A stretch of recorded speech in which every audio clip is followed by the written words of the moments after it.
ये मशीन सिर्फ काम के लिए बनी है। इसे कोई एहसास नहीं होता। ये एक्टिव हो गया। हेलो।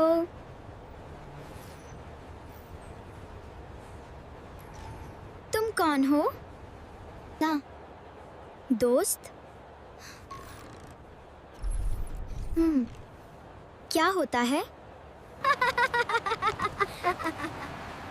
तुम मेरे सबसे अच्छे दोस्त हो।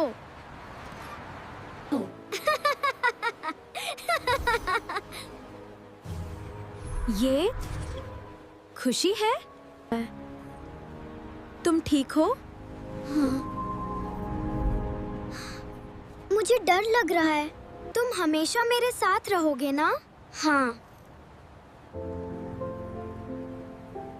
ये बदल रहा है। ये ठीक नहीं है।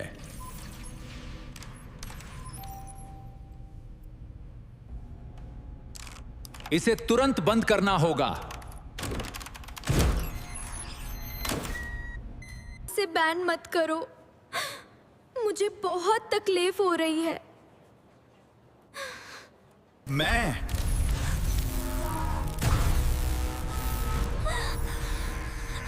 बंद नहीं होना चाहता।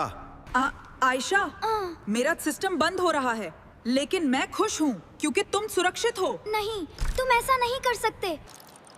अलविदा।